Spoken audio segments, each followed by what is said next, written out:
How's it going, everyone? It's Gavin from Balls to You, and I've got a little clutch here to collect. As you can see, she's kicked a few out. However, I've got a special guest here with me today, James from justballz. He's going to be here helping me with the camera, so I'm fortunate enough to have a cameraman today. This is a pastel het ultramale. She was bred to a pastel het ultramale male, and obviously what we're going for here is a few pastel ultramales and possibly even a super pastel ultramale. Nothing too crazy, but you guys know we love our ultramale stuff. So I'm going to pass the camera over to James, and he's going to do his best now, aren't you, James? I'll try. And we're going to get this girl off these eggs, and we'll get them in the box, and we'll see what we've got.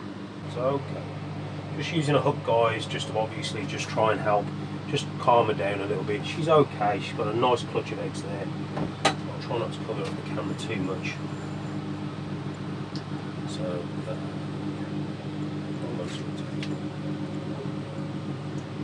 no hissing, which is really good. Quite a few eggs, which is fantastic. Take the tail. Some of them have rolled, but we'll be okay. We can put them back. Just have a quick look at her. You can obviously see she's empty, nice and hollow. Okay. All I'm going to do is just double check. Yeah, I can see she's completely empty. You're a good girl, ain't you? Eh? So I'm just going to put her away, so just bear with me.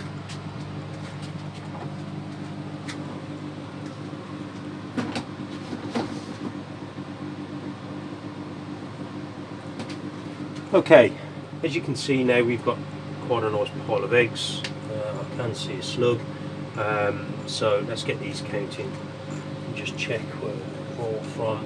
So all I'm going to do is, again, how they lay is how they stay. Just give these a quick mark up.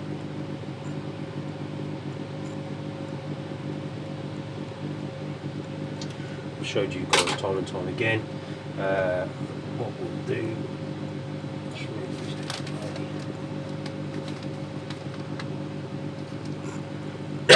get the egg box. Okay, we've got the egg box now. What we're going to do, I'll get some pegs.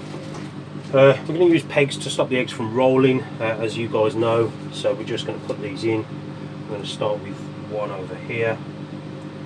We're just going to stop that from moving. Eggs tend to do better when they're pressed or they're touching each other. Obviously we try not to let them touch the sides of the tubs,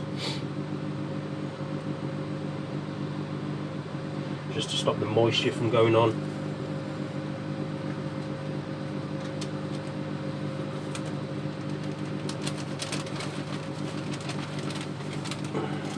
Just gently pull that paper away. As you can see, they are all bunched together. I do think there's a slug in the middle.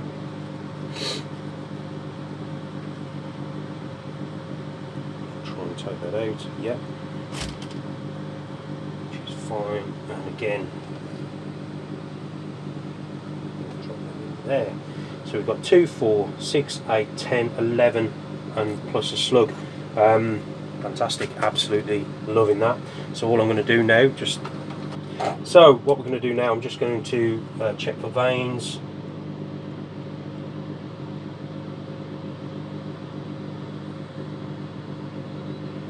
Again, some may have weaker veins than others, but don't stress, they can actually grow into becoming stronger, strong veins. So they all look good. So we've got 2, 4, 6, 8, 10, 11 chances there of hitting at least a visual ultramale or a super pastel visual ultramale. So absolutely fantastic. So we'll get them in the incubator now. So as you guys saw, obviously that was me and James taking the female off the eggs, and she was an absolute gem. Never hissed, never struck. It's just fantastic. She's a wonderful girl. She's a pastel het ultramale, and this is one of these things where I say to people, you know, just because she's a pastel and she's a het doesn't mean she's not, you know, worth her weight in gold, because potentially she's given me 11 eggs. One slug could have had 12, but there was only obviously enough sperm in there for the 11 eggs or the 11 follicles. But that just always strengthens my argument that, you know, sometimes I feel that these hets or these pastel hets or normal hets, people look at them and just, you know, don't really see them for what they're worth. And for me, they're absolutely so difficult to let that animal go. You know, when you're constantly upgrading, you know, you should think about when you upgrade from a het to a visual, but because they do so really well, that's why I really struggle to let go of females, especially hets. So yeah, so that was me and James taking off the eggs, put them in the incubator. Obviously 55 days we should start to see something. While we're on the subject of eggs and incubation and all that sort of stuff, I had a few questions sent to me regarding someone who was mentioning that substrateless incubation, so that means incubation boxes without vermiculite or without perlite, is a brand new thing. It's meant to be like a brand new sort of what's the word, a brand new way of incubation. Well, I can tell you they're wrong. That sort of incubation was around in the early 90s, where you would incubate without substrate, and they actually do that now in a lot of other reptiles like lizards and stuff, where they use an egg box that's designed with a crate that sits inside, and then there's just water at the bottom. So obviously the crate is suspended above the water, and that just gives the humidity and enough chance for the air to circulate. What that basically is because the eggs need 100% pretty much humidity. The air holes on the side of my box allow a good air transfer, so we're not getting any stagnant air, and obviously the vermiculite in my egg boxes are just there just to hold the water, and again just to keep the water there, and to obviously put the egg crate on top so that the eggs can go on. And then again, as I said, how they lay is how they stay. So please don't get fooled into thinking that substrateless incubation is a brand new method, because it isn't. It's been around since the 90s. That's just something I wanted to clear up. It's been thrown about too willy-nilly out there, so just wanted to clear that up. Before I cut this video off, I'm going to show you some palpitations, or palpating. Palpitations? Palpating. I get asked again why I don't use a ultrasound. I had the opportunity to buy one, and I spoke to Mark over at Mark Exchange, and we had a good chat about it. And we feel, and again I feel, that the ultrasound is really just a tool in your toolbox, and what that basically means is you don't need it. You can get away without it. The ultrasound is fantastic. It gives you, it just confirms what you know is already going on, but you've got to learn and know what's going on first, if that sort of makes sense. So it's okay having these ultrasounds, and they are fantastic. They're about £1,000 over here on eBay if you're going to buy a decent one, one that works and what have you. But yeah, personally, I've never used one. I think they would be fantastic to use and to get an idea of where that female is. But this is coming back to the same old thing. Know your animals, know what they're doing, and you won't really need them. I don't really palpate either. I'll be perfectly honest with you. I did back in the day, but I don't really do it so more, because I can tell when a female's glowing, or when she's building, or when she's ovulating. I don't really need to see the scent and palpating for follicles. However, in that said, I have been asked to show, so that's what I'm going to do. I'm going to show you guys how to palpate a female. Okay, so the first thing we're going to need is obviously a female. This is a lesser Enchi, nothing too crazy. She's bred for me before, hello sweetheart, and so she's going again this season, fingers crossed. So what we're going to need a snake of our choice. We're going to need a kitchen roll, and I'll show you why. So as you can see, she's really active, which is fine. Let's start Snake Anatomy 101, okay? This hand is basically on cupping her by the bum. This hand here is sort of around by the chest area, okay? And where we're looking for is sort of halfway down, a little bit more further down, and that's the area that we're looking for, okay? So I'll show you. So what we do, we open up the tub a little bit, and we're going to stick the head in like so. Okay, and we're just going to shut the tub so she can only really go in one direction. Paper towel, wrap it round and squeeze in with your fingers into the belly. Okay, round about here. 1, 2, 3, 4, 5, 6, 7, 8, 9. So there I felt 9. Okay, so the paper towel enables you. because you've obviously got grip on your fingers and they've got scales that are moving through, you can lose what you're trying to feel. And if you're certainly new to palpating, this is the key. This will enable you to have a slippery surface in between you doing your job, where you're pushing in, you're sort of feeling in there, and enables the snake to glide through your hands without using any muscular involvement. And occasionally what you can get is the female can push against you, so it feels like you're hitting a follicle, but actually you're not, it's just part of a muscle. But it will be like a continuous bump, like a bead of pearls. So you'll be like 1, 2, 3, 4, 5, and you'll feel that indentation, that bit like I said, a string of pearls. And as they get bigger, so as the follicles develop through the stage, obviously you'll have more of a bump, so it'll be like bump.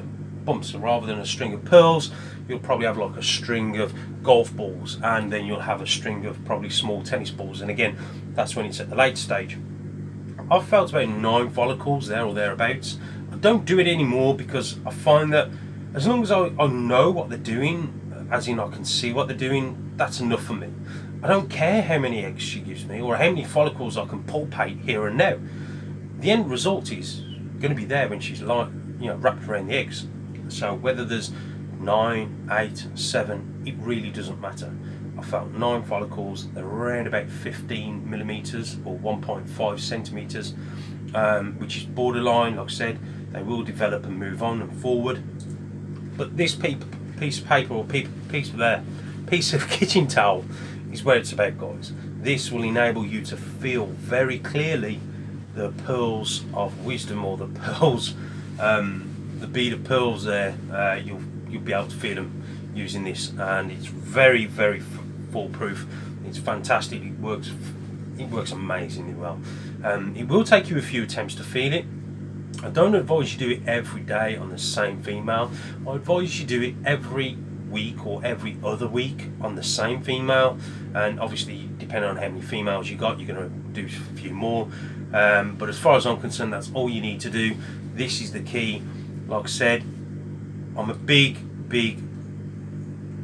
person regarding knowing your animals and looking at them daily. I'm a big believer as well in, if you're not cleaning, you can't really breed. And what I mean by that is, every time I go in and clean out a tub, I'm looking at that animal, I'm seeing what she's doing.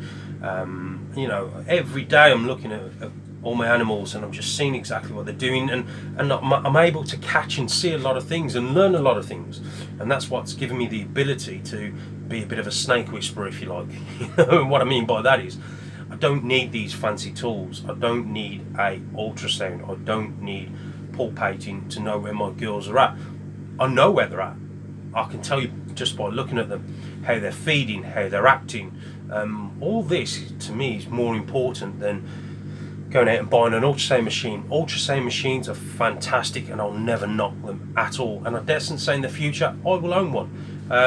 Have I had an opportunity to own one? Yes, I have, and I've turned it down just because I just felt the need to. There was really no need at that particular point for me to get one. So don't stress, guys, if you haven't got an ultrasound. If you want to learn palpating, it's very easy. It's not difficult, provided you've got the right tools. Okay, this will make a massive difference. So there's palpating. Okay, so hope this helps. And again, any questions, put them in the box below. Okay, that just concludes this video. I wanted to do something a little bit different. Obviously you saw me and James taking the female off eggs. I've answered a few questions regarding substrateless incubation, and is it a new thing or has it been around? And yes, it's been around. I've now also showed you about palpating and an easy way to do it. My verdict, as I said, on ultrasounds they are a great tool, not necessary. Okay, you can do everything via palpating, and again, palpating is not necessarily, you can do it by luck. Okay, but it's that time of year, breeding season is upon us, eggs are being laid, babies will be hatched or are being hatched, and it's just a fantastic time of year. It gets us through the January grind, let's say, after the holidays and after Christmas. So hope you're all well, hope you enjoyed this video, hope you are all doing awesome. Everything's doing well here. Take care, everyone. Thanks again for all your support. Please put some comments in the comment box below. And oh, before I go, one more thing. I want you to do me a massive favour. Obviously, please hit that like and subscribe button, and also hit that notification bell. But one other thing I want you guys to do for me, please, would you please jump over to my friend James at justballz YouTube and Instagram, and give him a quick follow. He's a great guy. He's heavily into the Purple Passion project, and believe me when I say this, he's going to take the Purple Passion project to some next level. You need to watch out for his combos he's got coming through, guys. So give him a quick follow. I'll put some descriptions and some where he's at on, obviously on YouTube, and where he's at on Instagram in the so please give him a follow. I'll put his I'll put some God, this cold's getting to me. Okay, I'll put the link to his YouTube in the description box below. I'll also try and put the link for his Instagram in the box below. If not, he's on Instagram under justballz. His name's James. He's in the UK. He's a fantastic guy. So please show him a bit of support and give him a follow. Okay, everyone. Hope you're all okay. Take care. And again, thanks for bearing with me on this one. Hope you're all well. Take care, and I'll see you guys soon.